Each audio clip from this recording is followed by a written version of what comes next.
घर में कुछ नहीं है, हम भूखे रहे कोई बात नहीं, लेकिन मेरे बच्चे भूख प्यास से तड़प रहे हैं कि मैं बर्दाश्त नहीं कर सकती। एक माता पिता के सामने अगर बच्चे दुखी हो तो क्या माँ बर्दाश्त कर सकती है? नहीं बर्दाश्त कर सकती। कहा चले जाइए, कहा मैं कुछ मांगूंगा नहीं, कहा मैं मांगने के लिए नहीं कह रहे हूँ स्वामी, केवल कन्हैया से जाके मिल के चले आइए। ताई सुशीला अपने मित्र के यहाँ, गुरु के यहाँ, स्वामी के यहाँ और बेटी के यहाँ अगर जाया जाता है तो खाली हाथ नहीं जाया जाता है। ये शास्त्र कहता है बाबू साहब, 4 स्थान पे कभी खाली हाथ नहीं जाना चाहिए। कौन कौन? मित्र, बेटी, स्वामी और गुरु। गुरु से जब भी मिलिए खाली हाथ नहीं मिलना चाहिए, बेटी से जब भी मिलिए खाली हाथ नहीं मिलना चाहिए, मित्र से जब भी मिलिए खाली हाथ नहीं मिलना चाहिए, और अपने स्वामी से जब भी मिलिए तो खाली हाथ नहीं मिलना चाहिए। कहा ऐसे मैं नहीं जाऊंगा, कुछ मेरे मित्र के लिए भेंट तो दीजिए, भेंट की वस्तु के बगैर मैं नहीं जाऊं। कहा स्वामी मैं जा रही हूँ, कुछ न कुछ व्यवस्था करती हूँ, कुछ न कुछ उपाय करते हूँ। अब देखिए गरीबी इसको कहते हैं, जब भगवान गरीबी देते हैं ना तो अपने भी पराये हो जाते हैं बाबू साहब। गरीबी उसको कहते हैं, टूट जाते हैं वो रिश्ते जो सबसे खास होते हैं। क्यों टूट जाते हैं? लोग सोचते हैं कहीं मुझसे कुछ मांग डाले, मदद के लिए कुछ मुझसे कहेगा। 2-4 घर गई सुशीला, लोगों से कहती है बहन मेरे स्वामी अपने मित्र से मिलने के लिए जा रहे हैं, बहन कुछ दे दे, भेंट की वस्तु, भेंट की सामग्री कुछ दे दे, क्योंकि मित्र के यहाँ खाली हाथ वो नहीं जाएंगे। जैसे इतना कहा वो स्त्री अपने घर को बंद कर देती, दरवाजे को बंद कर देती है। सुबह से दोपहर हो गया, सुशीला पूरे घर में टहलती रही, पूरे गांव में टहलती रही, लेकिन कोई अन्न का एक दाना नहीं दिया। सबने दरवाजा बंद कर लिया। एक वृक्ष के दरवाजे पर एक आम का वृक्ष था, उसके नीचे सुशीला गई, फपक फपक के रोने लगी। अरे विधाता, जीवन में अगर मनुष्य का जन्म दे तो किसी को गरीब मत बना परमात्मा, क्योंकि गरीबी में व्यक्ति जलपान की तो बात छोड़ दीजिए, अपने दरवाजे पर खड़ा नहीं होने देते हैं। कहीं कोई कुछ मांग ना ले, रिश्तेदार, परिवार, सब समाज कोई आपका नहीं हो सकता है अगर आपके पास धन नहीं है। रो रही थी, इतने में एक स्त्री निकली, कहती बहन क्यों रो रही है? सुशीला ने कहा बहन मेरे स्वामी अपने मित्र से मिलने के लिए जा रहे हैं, कुछ भेंट की सामग्री दे देती तो वो चले जाते मित्र के पास। कहा बहन मेरे भी घर में तो बहुत कुछ है नहीं, लेकिन अभी मेरे यहाँ धान का चूड़ा आया था। धान का चूड़ा जान रहे ना, जो दीपावली में हम लोग उठा के लाते हैं। धान का चूड़ा आया था, उसी का टूटा हुआ खंडा बचा हुआ, अगर लेना हो तो ले ले। चूड़े का खंडा कना 4 मुट्ठी दे देती है, कहती लेके जाइए। लोग कहते हैं चावल लेके गए थे ना, चावल लेके नहीं गए थे। लिखा 4 मुष्टानी तंदुलानी। तंदुल किसको कहते जानते हैं? उसी चूड़े को भागवत जी ने व्यास ने लिखा 4 मुट्ठी, वो भी खड़ा चूड़ा नहीं बाबू साहब, चूड़े का ठंडा दे देती है। और नेत्र से आंसू गिर रहे हैं, रखने के लिए कोई पात्र नहीं है। सुशीला के आंचल, साड़ी का आंचल फाड़ा, वैसे फटी मैली कुचैली साड़ी थी, आंचल फाड़ा, उसी में लपेट दिया। सुशीला ने लेके गई और अपने स्वामी सुदामा से कहती है स्वामी लेके जाइए ना, स्वामी लेके जाइए, पूरे मित्र से मिल के आइए। अब सायंकालीन वेला सुदामा जी अब लाठी लेते हैं एक हाथ में पोटली, चल देते हैं बीच जंगल में। इतनी बीमारी फटी है पैर में, जब कंकड़ और कांटे चुभते हैं, रक्त की धारा निकलती है और मुख से आह निकलता है। हमारी सुदामा के पैर में पनुही तक नहीं है, सिर पे पगड़ी नहीं है, धूप से व्याकुल चले जा रहे हैं। नदी के किनारे पहुंचे सुदामा, रात्रि होने वाली थी, गदा मेरी गोधूली वेला। लेकिन हमारे अगर सच्चे हृदय से परमात्मा के रास्ते पर हम चलेंगे, परमात्मा से मिलने के लिए, तो परमात्मा मेरी नैया अवश्य पार करेगा। परमात्मा का हो तो देखिए, एक मल्लाह का रूप धारण करके श्याम सुंदर कन्हैया आए और नौका को लगा दिया नदी के किनारे।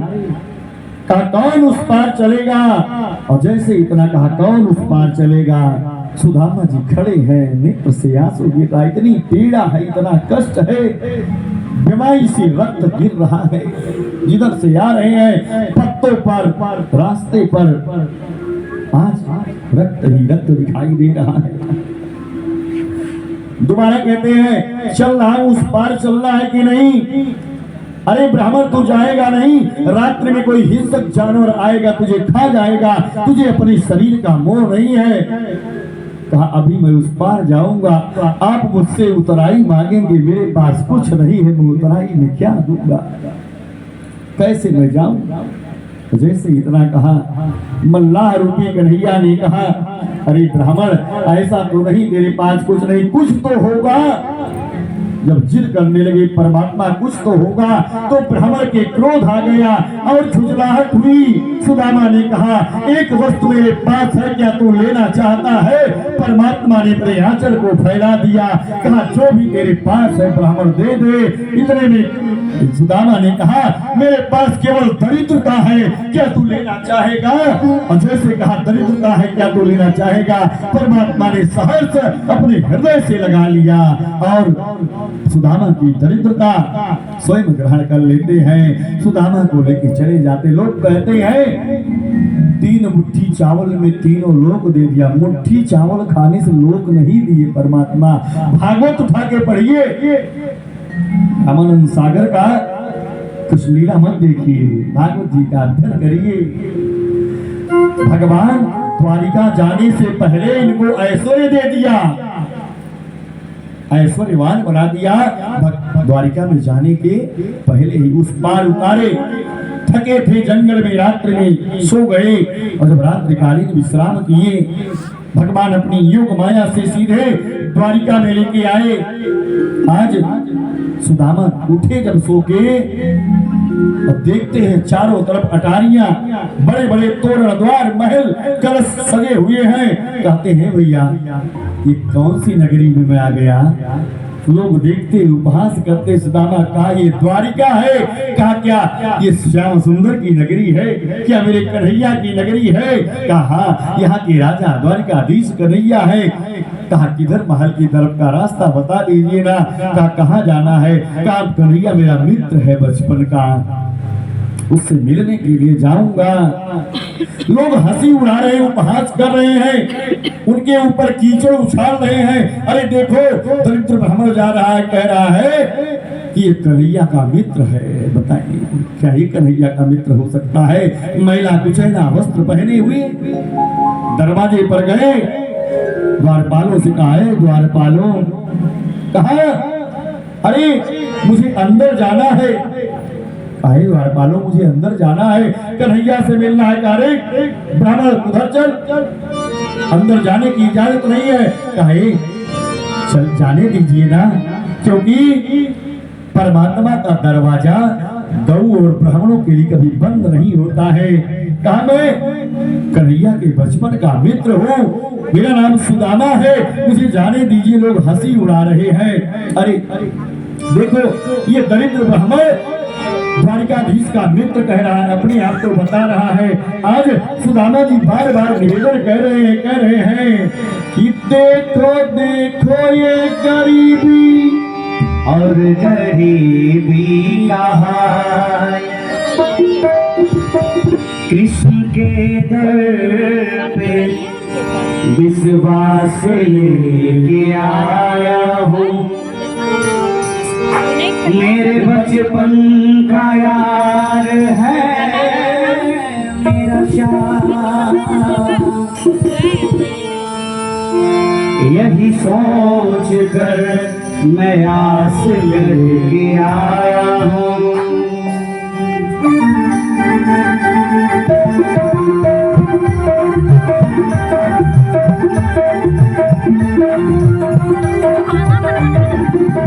अरे द्वार पालो कन्हैया से कह दो, अरे द्वार पालो कन्हैया से कह दो के दर पे सुदामा गरीब आ गया है, दर पे सुदामा गरीब आ गया है। भटकते भटकते न जाने कहाँ से, भटकते भटकते न जाने कहाँ से तुम्हारे महल के करीब आ गया है, तुम्हारे महल के करीब आ गया है।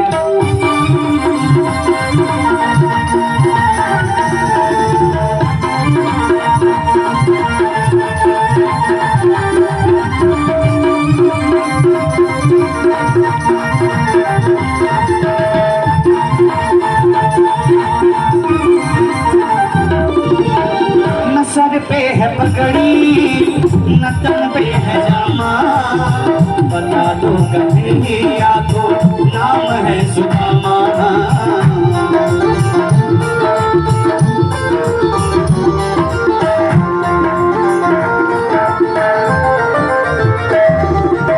न सर पे है पगड़ी न तन पे है जामा, बता दो कन्हैया को नाम है सुदामा।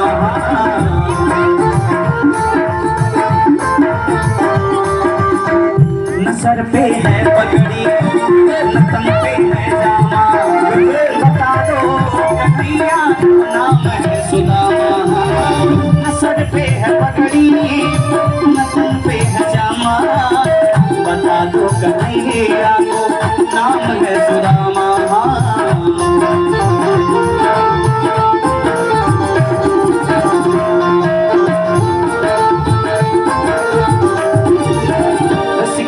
मोहन से जा करके कह दो, तुम एक बार मोहन से जा करके कह दो कि मेरी सखावत नसीब आ गया है।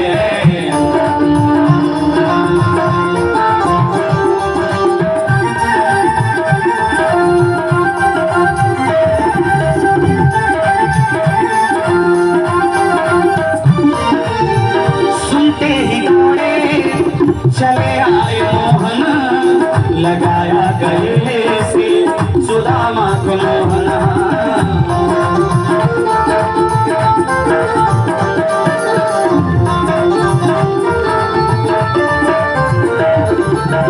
सुनते ही दौड़े चले आए मोहन लगाया गले से सुदामा को मोहन, के सुनते ही दौड़े चले आए मोहन लगाया गले से सुदामा को मोहन, सुनते ही दौड़े चले आए मोहन लगाया गले से सुदामा को मोहन।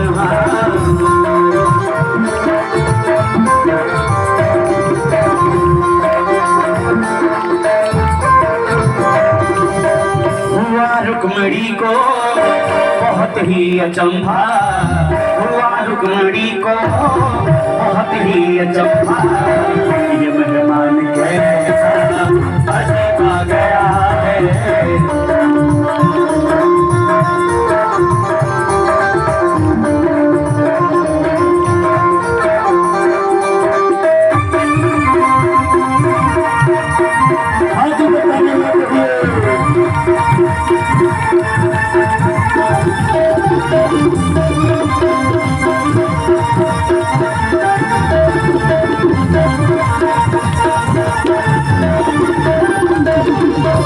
बराबर में अपने बैठाए, चरण आंसुओं से श्याम ने धुलाए।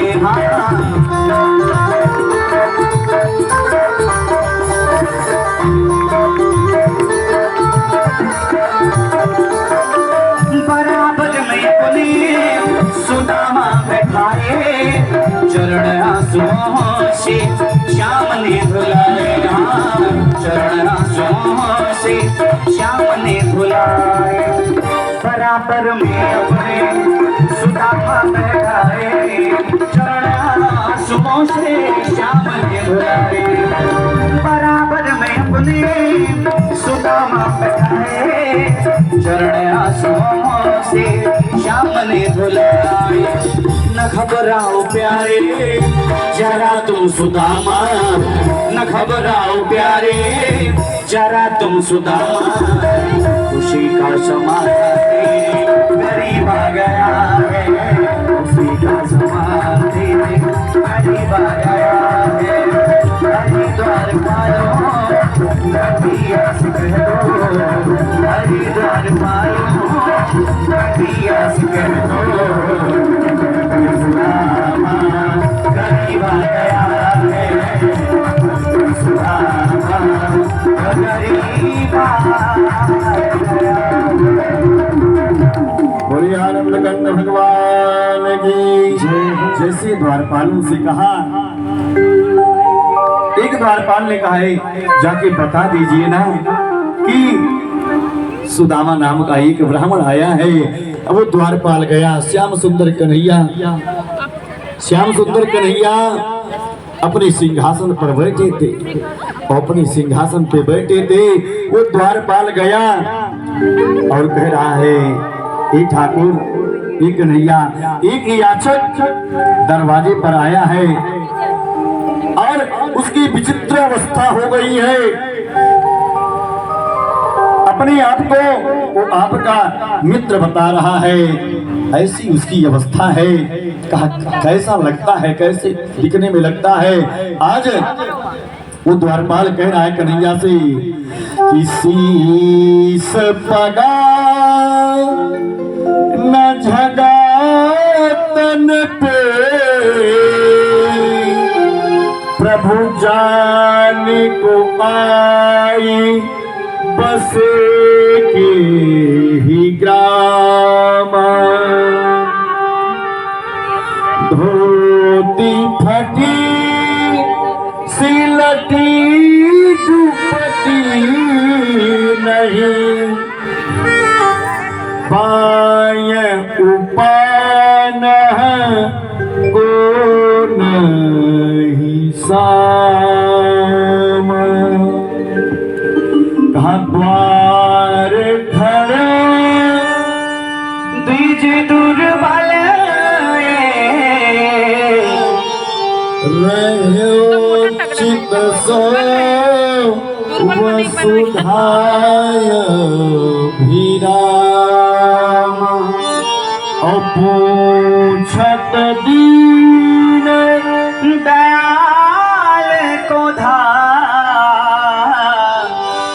बतावत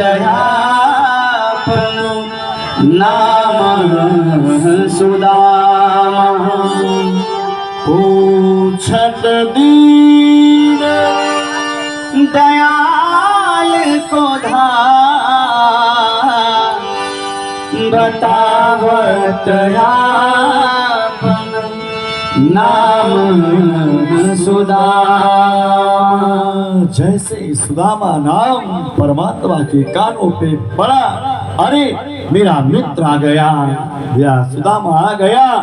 इतनी तेज दौड़े सुदामा से मिलने के लिए, दुपट्टा कहीं गिर रहा है, पाए की पन्नी भी नहीं पहने, सिपाही दौड़ के कोई दुपट्टा उठा रहा है, कोई चरण पादुका उठा रहा है, कन्हैया पहन लो। लेकिन परमात्मा देखिए, जिस अवस्था में आप परमात्मा से मिलने जाएंगे ना, उसी अवस्था में परमात्मा आपसे मिलेगा।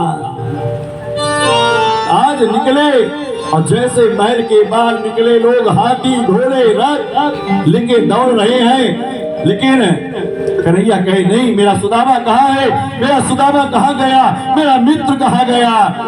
कहा परमात्मा काफी देर तक यहाँ आपकी प्रतीक्षा किए, उसके बाद चले गए यहाँ से निराश होके। पैदल पागलों की भांति बाल बिखरे हुए हैं, श्याम सुंदर कन्हैया दौड़ते चले जा रहे हैं द्वारिका की गलियों में जोर जोर से, अरे सुदामा मेरे मित्र कहाँ चले गए मेरे मित्र। जैसे कन्हैया की आवाज सुदामा के कान में पड़ी, सुदामा घूम के देखे, अपने बचपन के मित्र का दर्शन हुआ, बेबल हो जाते हैं, दौड़ के गले से लगा लिया, इतने आंसू गिरे कि दोनों के कंधे भीग गए आंसू से। का मित्र तुम मुझसे बिना मिले चला जा रहा था, मुझे छोड़कर तू चला जा रहा था मित्र। कन्हैया ने कहा, सुदामा ने कहा, क्या करो मित्र, लोग उपहास कर रहे थे, लोग मेरी हंसी उड़ा रहे थे, ये ऐसा दरिद्र ब्राह्मण कन्हैया का मित्र हो सकता है। हम काफी देर तक तेरा इंतजार किए, जब तू नहीं आया तो निराश होकर मैं घर जा रहा था। कहा, हे सुदामा तुझे विश्वास था, तुझे भरोसा था कि तुझसे मैं बिना मिले तुझे द्वारिका से वापस भेजूंगा। रथ पे बैठाया और रथ लेके गए, महल के अंदर अपने सिंहासन पर बैठाए, अपनी सिंहासन पर बैठाए और चरणों को जैसे पकड़ा, बेवाई में कांटे चुभे हुए हैं। कन्हैया ने जैसे कांटे को निकाला, रक्त की धारा गिरने लगी, कन्हैया ने अपने हाथ को लगा लिया। कन्हैया कहते हैं कि ऐसे बेहाल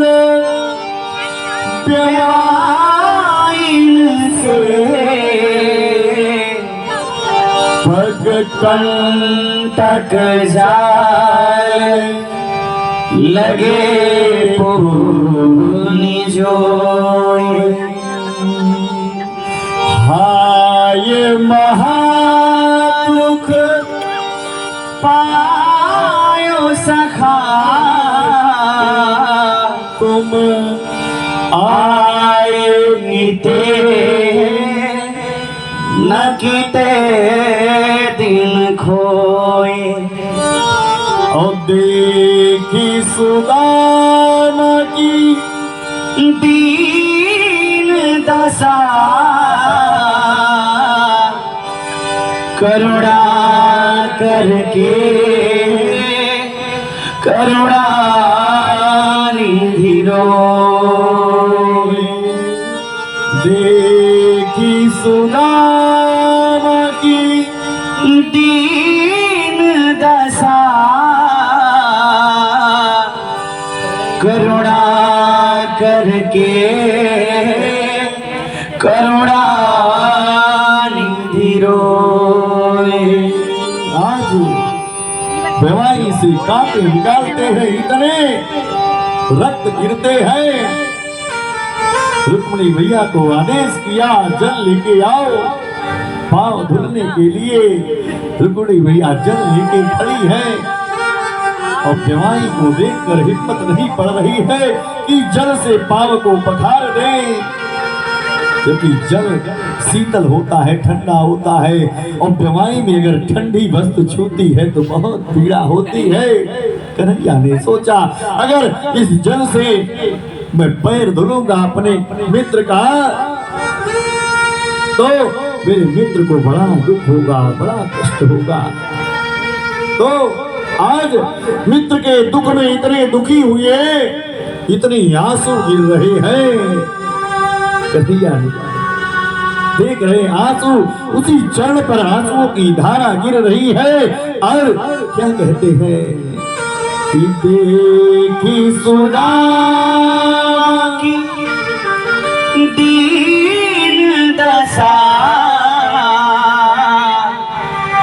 करुणा करके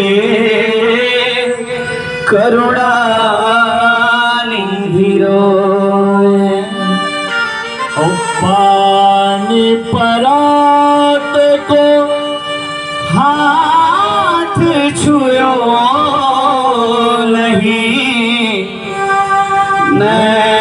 मन से जल से पर धोए।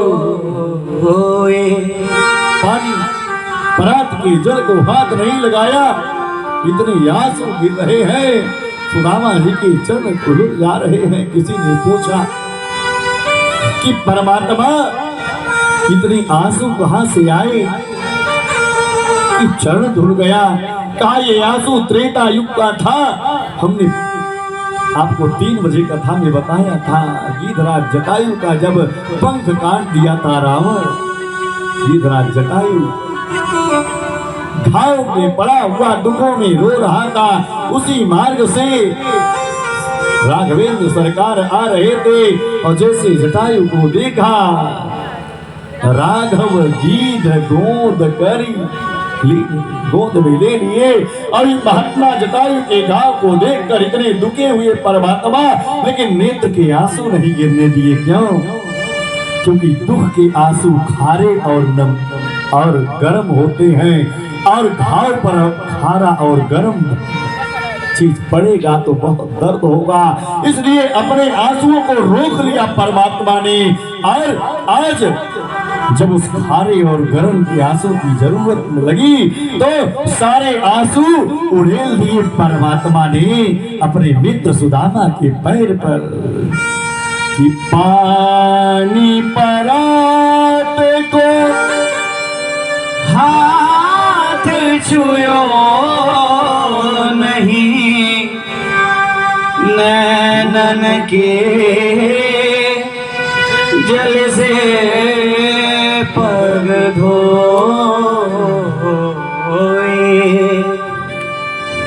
आज आंसुओं से पैर धुले गए, स्नान कराए, सुंदर वस्त्र को पहनाया, इतनी सुंदर बिछौने पर सुलाते हैं जैसे दूध के फेन के समान, इतना कोमल बिस्तर। सुदामा जी बैठे हैं। कन्हैया ने पूछा, सुदामा तेरा विवाह हुआ कि नहीं? कहा हाँ कन्हैया मेरा विवाह तो हुआ। सुदामा जी के कान को कन्हैया ने पकड़ा और कहा, करे सुदामा तू बचपन का चोर है रे। अरे तेरा विवाह हुआ, हमको भी बुला लिया होता, मैं भी तेरे विवाह में आ जाता। सुदामा जी रोने लगे। कहा, कन्हैया ऐसी स्थिति परिस्थिति में मेरा विवाह हुआ, किसी को मैं बुला नहीं पाया, क्या करें? तो कहा एक सुदामा भाभी आई, ठीक है भाभी ने कुछ दिया? सुदामा झूठ बोल गए। कहा ना मेरी भाभी ने कहा ना, ऐसा हो नहीं सकता कि मेरी भाभी ने मुझे कुछ नहीं दिया है। क्या बताओ पहले मेरी भाभी ने क्या संदेश भेजा मेरे लिए, बताओगे? मेरी भाभी ने क्या कहा? आज सुदामा जी कह रहे हैं, एक कन्हैया आपकी भाभी ने केवल 2 शब्द कहा। कहा क्या? कहा एक मास 2 पाक में 2 एकादशी हो। का 1 महीने और 2 पाक में केवल 2 एकादशी होती है। लेकिन कन्हैया से कह देना स्वामी कि मेरे घर गोपाल जी नित्य एकादशी होई। काहे गोपाल, हे कन्हैया मेरे यहाँ नित्य एकादशी है, कभी किसी को अन्न का दर्शन नहीं मिला, केवल कृपा कर दीजिए इस दासी के ऊपर। भगवान की रोने लगे, इतने आंसू गिरे अपनी भाभी के वचन को सुनकर।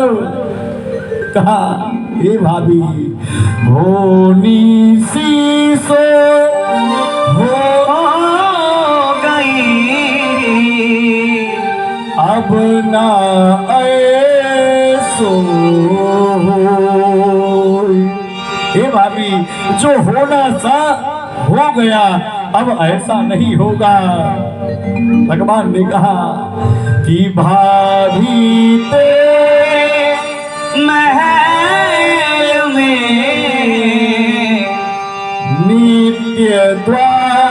द्वादशी हो। काहे भाभी, तेरे घर में नित्य एकादशी हो, द्वादशी होगी। अब चिंता मत कर, अब तेरा घर नहीं, अब तेरा महल बन जाएगा। कहा भाभी ने कुछ दिया, अब इतना सुंदर महल, इतना सुंदर बिस्तर। सुदामा सोच रहे अगर ये चूड़े का कना मैं दूंगा कितनी बेइज्जती होगी, क्या करें। रानियां घेरी हुई हैं। कन्हैया ने कहा तू कुछ छिपा रहा है सुदामा, देख मेरी भाभी ने दिया ना, देना। जैसे कहा कांच के नीचे से वो पोटली छीन लेते हैं और खोलते हैं उस चीड़े के। कहा अरे क्या अमृत दिया है भाभी ने और तुम उससे छिपा रहा है। परमात्मा पाना प्रारंभ कर दिए उस कने को। इतने में रुक्मिणी ने कहा भाभी का दिया हुआ प्रसाद स्वयं खा जाएंगे, अमृत परमात्मा हमको नहीं देंगे। छीन के लेके चली गई। सब लोगों ने प्रसाद बांटा, भोजन किया और सुबह हुई। कुछ दिन तक रहे सुदामा जी, लेकिन जब अपने बच्चों की, अपनी पत्नी की याद आई, कहा हे कन्हैया अब मैं जाऊंगा रे। कहा कन्हैया अब मैं जाऊंगा अपने घर, तेरी भाभी तेरे बच्चे बहुत दुखी हैं। कहा जाएगा तो कन्हैया ने कहा हे मित्र अगर तू जा रहा है तू ब्राह्मण है रे, तू मेरे पत्नियों को आशीर्वाद दे दे। कहा पत्नियों को, कहा पत्नियों को। कहा गई रुक्मिणी जी आई, कहा अखंड सौभाग्यवती भाव।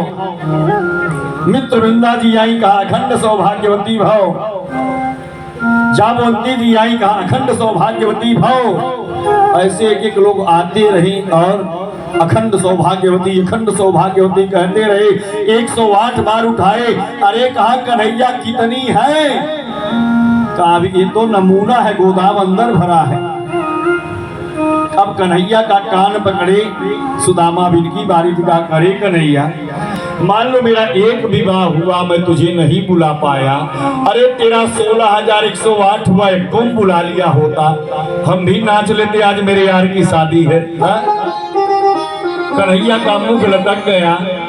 काहे सुदामा 16,108 पत्नियां तो हैं लेकिन बारात न एको गई न मऊर बधा। कन्हैया ने कहा आज जब सबको आशीर्वाद दिया कुशल क्षेम पूछा, उसके बाद कहा कन्हैया मैं जाऊंगा, और जैसे कहा जाऊंगा इतनी में श्याम सुंदर कन्हैया ने कहा अगर तू जा रहा है तो ये जो कपड़े हैं इसको उतार दो। कहा ये जो कपड़े हैं इसको उतार दो।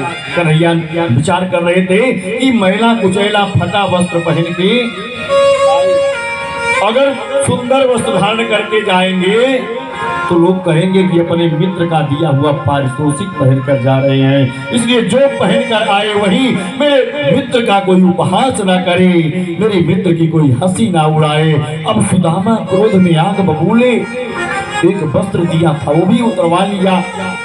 मैं सुशीला को कह रहा था कि वहां मत भेज, कुछ दिया ही नहीं, लेकिन ये नहीं समझ पा रहे कि रातों रात महाराज बना दिया, कुछ बचा नहीं जो सुदामा को नहीं दे दिया। अब सुदामा पहुंच जाते हैं अपने गांव की तरफ। अब अपने गांव की तरफ पहुंचे, देख क्या रहे हैं वहां से झोपड़ी गायब है, पत्नी नहीं है, गांव में बड़े बड़े महल बने हुए हैं, बड़ी बड़ी अटारी बनी हुई है, इधर उधर देख रहे हैं और परेशान है, लगता है कोई राजा आ गया और आक्रमण कर दिया, मेरे घर को नष्ट करके महल बना लिया और मेरी पंडितानी को भी गायब कर दिया। बड़ी परेशान है सुदामा जी, रो रहे हैं और क्या कह रहे हैं, मंदिर देख डरे सुदामा, मंदिर देख डरे सुदामा, मंदिर देख डरे सुदामा।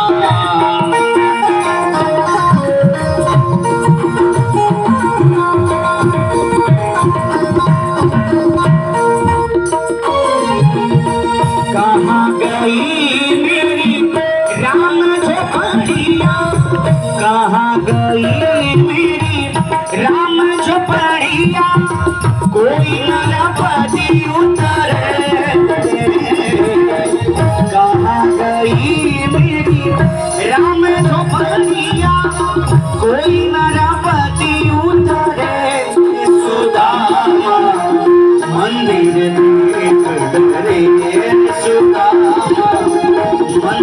देख डरे सुदामा मंदिर देख डरे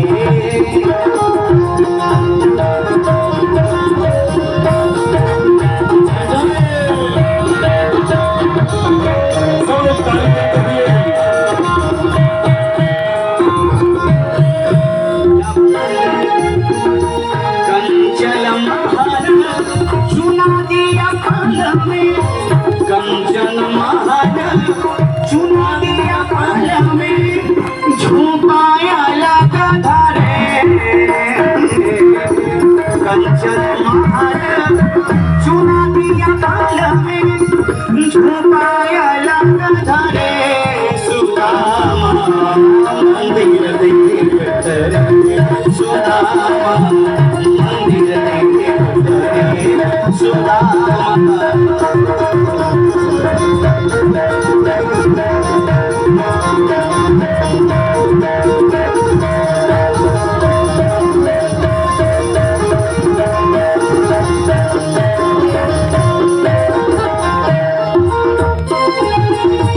इधर उधर को ढूंढे पाने इधर उधर को ढूंढे पाने मन में सोच करे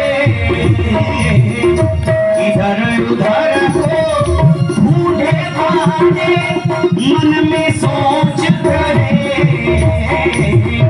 खड़ी झरोखे कोई पड़ताई आन कांध धरे सुदामा मंदिर देख डरे सुदामा मंदिर देख डरे सुदामा मंदिर देख डरे सुदामा मंदिर देख डरे कहाँ गई मेरी राम झोपड़िया कहाँ गई मेरी राम झोपड़िया कोई नरपति उतरे सुदामा मंदिर देख डरे सुदामा मंदिर देख डरे सुदामा मंदिर देख डरे सुदामा मंदिर देख डरे सुदामा मंदिर देख डरे सुदामा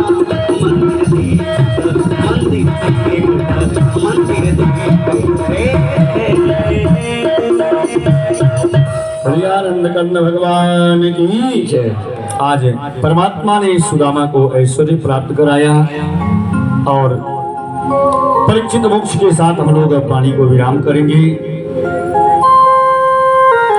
जब कथा विश्राम दिवस पर गंगा जी के किनारे कुश के आसन पर परीक्षित जी महाराज बैठे हैं और सुखदेव जी कथा विराम किए और जब विराम किए कथा सुखदेव जी का परीक्षित अब तुम्हें क्या दिखाई दे रहा है?